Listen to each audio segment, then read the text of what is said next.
Atos ilegais da polícia somam 5.500 denúncias na ouvidoria de São Paulo. E para não terminar em impunidade, o grande esforço é fazer com que as denúncias não sejam arquivadas e que cheguem aos tribunais. Estas são as declarações do ouvidor-geral da Polícia do Estado de São Paulo, que numa entrevista direta faz um balanço e fala sobre o desafio. Oi, doutor Júlio, boa tarde. Obrigado por ter aceitado o nosso convite. Boa tarde, Márcia. É um prazer, uma honra. Balanço desse ano do trabalho da ouvidoria. Foi um trabalho, como sempre, bem árduo. Nós tivemos lá mais de 5.500 denúncias, né, envolvendo atos considerados atos ilegais praticados por agentes policiais, né, que nós encaminhamos aí às corregedorias e ao próprio Ministério Público. E, na realidade, foi um balanço assim que até nos chamou a atenção, porque diminuiu um pouco as denúncias. Isso, para a gente, é muito bom, saber que os policiais estão cometendo menos deslize, né? Mas ainda assim o número assusta, né? Pelas últimas estatísticas, ainda em São Paulo, estado de São Paulo, pelo menos 2 casos de mortes envolvendo policiais acontecem todos os dias. É preocupante a letalidade policial aqui no estado de São Paulo, como em toda a nação, é muito preocupante, nos chama atenção e a gente luta para que isso venha a diminuir, né? E realmente a média é de 2 pessoas mortas por dia em decorrência de intervenção policial, pelo menos isso é alegado nos boletins de ocorrência, né?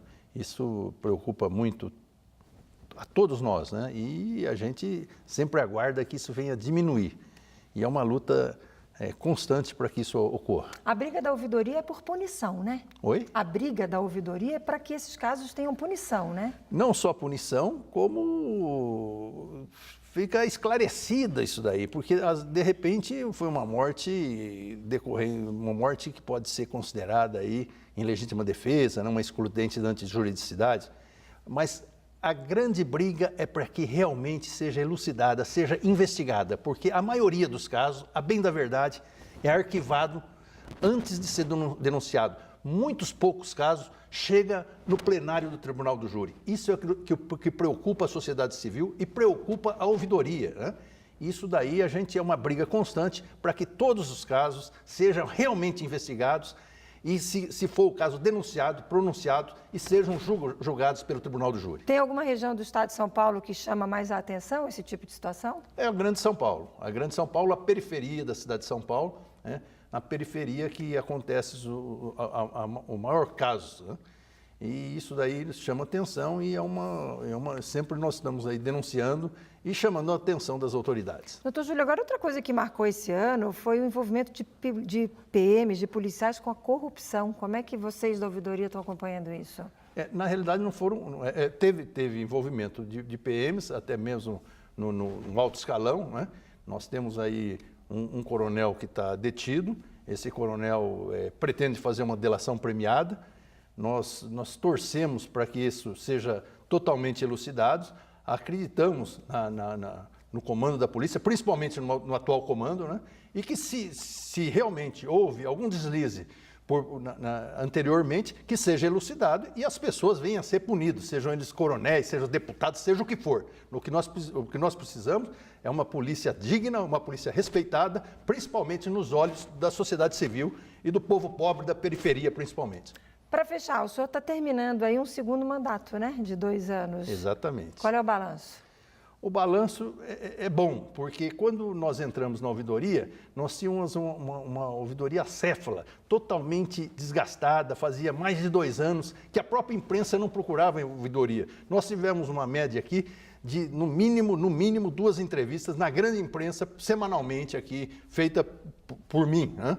Realizada por mim. Isso daí é um balanço assim, gratificante, porque nós estamos aqui representando o cidadão de origem pobre, da periferia, e principalmente o negro, representando aqui a pedido do cardeal Dom Paulo Evaristo Arnes, quando pediu que o governador Mário Covas criasse a ouvidoria. Estamos aqui representando o que almejava, o que na realidade aspirava ali as entidades que criaram juntamente com Dom Paulo Evaristo Arnes. E como é que funciona o processo? Vocês já estão em fase de escolha do novo ouvidor, né? Quem vai definir no final é o governador, né? Assim que funciona? Exatamente. Nós estamos num processo que é escolhida a lista tríplice. Essa lista tríplice é encaminhada para a Secretaria da Justiça, a Secretaria para a Casa Civil para o governador, e o governador, dentre a lista tríplice, indica um ouvidor, que será meu sucessor e que eu tenho certeza que será gente muito digna, porque nós temos 4 candidatos e todos eles têm muita dignidade e representará bem o povo pobre e humilde desse estado de São Paulo. O senhor não pode mais concorrer pelo fato de já ter estado à frente da ouvidoria por 2 mandatos, né? Exatamente. Eu já cumpri os 2 mandatos. É uma missão, né?